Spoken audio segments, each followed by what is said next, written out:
Welcome back to my film and TV channel. You're all staying safe and well, and this is I suppose it's not really a horror. It's a body horror drama, but there's not a lot of horror in it, in fairness. But when I tell you it's by, etc., you'll probably understand my confusion with this one. It's called The Shrouds, or in French, Les Linceulles. Sorry, I have no idea if that's anywhere near what it should be. I'm not too sure. This is written and directed by no less than David Cronenberg.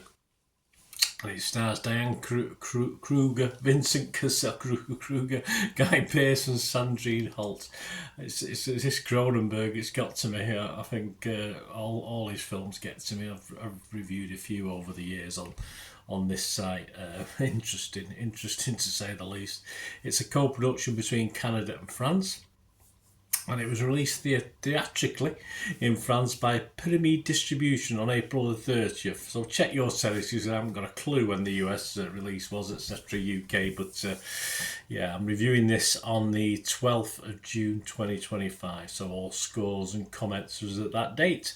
The concept was first envisioned as a television series, God help us, for Netflix, with Cronenberg writing 2 episodes before the plans were cancelled by Netflix. He probably had a look at them. That was the problem. In an interview, Cronenberg, this is perhaps a sad part of it all, really. I shouldn't laugh, should I? In an interview, Cronenberg described the film as a very personal and autobiographical. It is directly inspired by his own grief at the loss of his wife. Of course, she died of cancer, Carolyn, who died in 2017. So you've got to give it some value. But I'm watching a film to be entertained here. I mean, all respect to Cronenberg, he wants to do his own personal project, but it doesn't mean that we have to watch and particularly enjoy it. So that does explain a lot about this and my thoughts on this, my writer-director with this anyway. Let's. There are positives. Don't get me wrong. I'm a negative, but there are positives. I'm not the biggest fan of Cronenberg. I'm not the biggest fan of Vincent Cassel, who plays the lead in this, and this doesn't really make me any more a fan of Vincent Cassel in this. It does okay, but at times, certainly there's there you think, it's a bit. His acting is a little bit wanting, I think. It just doesn't quite work at times, and yet most of the time he's okay. He just seems to lapse occasionally into sort of pretty wooden stuff, even though he's doing okay. I've always got time for Guy Pearce. He's in this, and though a relatively small part, I thought he did a pretty good job, so I'm not having a total downer on all the actors in this. Body horror films, by their very theme, can be hard work, and this is no exception, though with the film checking in at just under 2 hours. It takes a hell of a time getting to some juicy bits, and those juicy bits might be a bedroom scene or whatever, because there's very much in this sort of drama horror genre in this for me, apart from watching rotting corpses from inside the grave, which is a bit icky.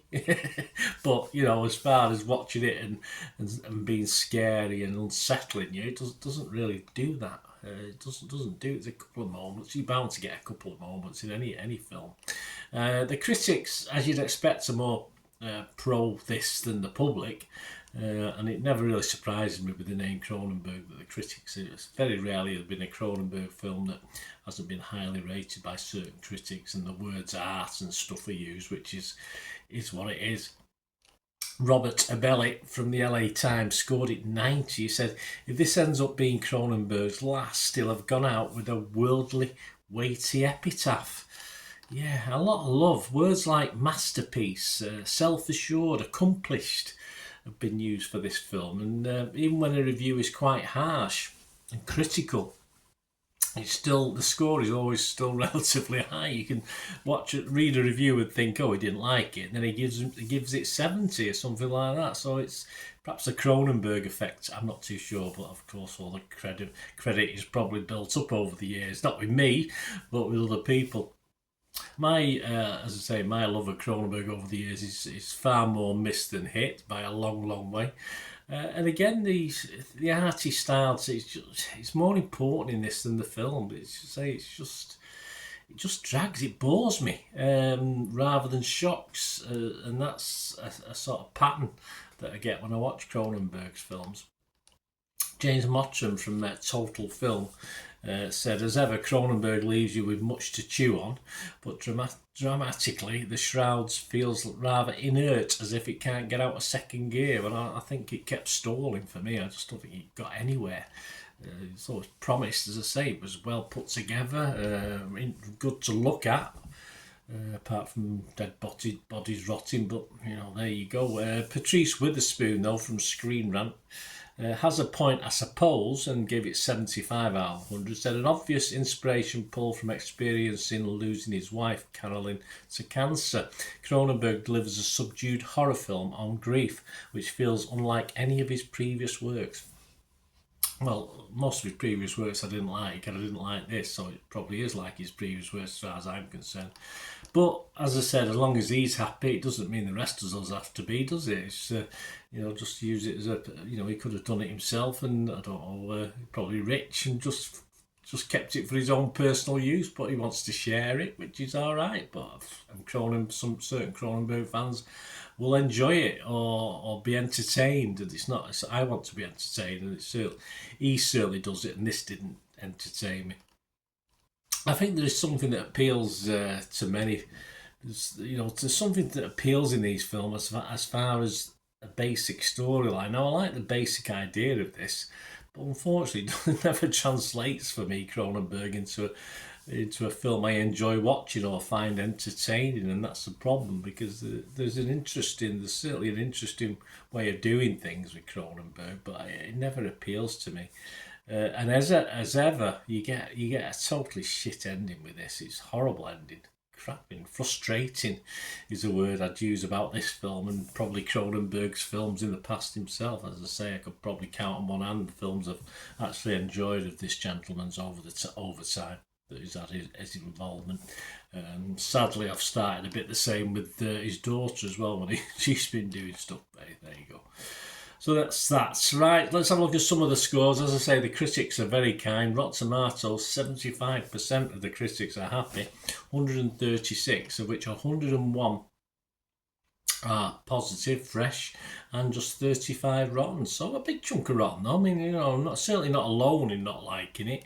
The consensus, ruminating on the love within loss, The Shrouds is a personal and peculiar examination of grief by director David Cronenberg. Yes, it is, but we had to share it, unfortunately. Metacritic, again, 33 critics, 23 were positive, 10 were mixed, and no negatives, 69 out of 100, so that's good as well. Rotten Tomatoes users, only 52% positivity, but it did rate a 3.1 out of 5, so that's okay. Metacritic users just under 6, a 5.8 out of 10.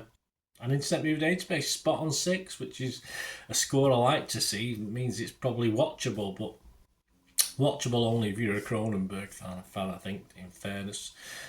2,700 scores and reviews with a 6 out of 10, so yeah. I don't think you'll be surprised by my scores. I was rotten on Rotten Tomatoes. I was negative on Metacritic, and I didn't give this a score. And if you go onto my TikTok or anything like that, you'll see what score I did give it, and it's not much more than no score. But anyway, as I say, I was trying to find some, even the acting side, I was trying to find some positives in this to give it some sort of rating, but if I don't give anything a 5 on this vlog, then I don't rate it. So this isn't going to get anywhere near a 5 by any means. So I didn't give it a score. Let me know what you think, guys. As I say, if you're a big Cronenberg fan, my apologies. I just can't get into most of his stuff. It's as simple as that. But if you like him, hey, it's just, it'd be very boring, wouldn't it, if we all thought the same about things anyway. So I hope you enjoyed this anyway. I'm sorry I couldn't be more positive in it, but I hope if you perhaps do watch what I like usually, and it's give you an idea as to whether this might be worth the effort. And sadly for me, it wasn't. Thanks for watching, guys. Please push those buttons, subscribe, give us a like as well if you can. And if you do like what I try and do, as I say, usually more positive, please stay watching and listening. There are ways of helping support the channel. If you can do that for me, that'd be absolutely fantastic. Cheers. Please to help me out, guys. If you watch the ads, if the ads on this YouTube ads, that helps in a very little way, but it all helps. All watch the pennies and pounds look after themselves. They say, don't they? Or the pennies or the 10p's look after themselves. But if you watch the ads or follow the links on the ads as well, that's always a nice way to support the channel. If you sort of hang on for it, I've done that. I watched other people's and followed the ads, something I fancied, which does happen from time to time. Of course, you can support me by pushing that subscribe button as mentioned earlier, and that of course pressing the button so you know when these vlogs are coming out. And of course I'm always interested in your opinions, and of course you can give us a like, that'd be wonderful as well. So thanks for watching, guys. Hopefully I'll join you very, very soon with something else. Until we meet again, I'll never ask one thing, don't I? Please stay safe, everyone. Bye for now.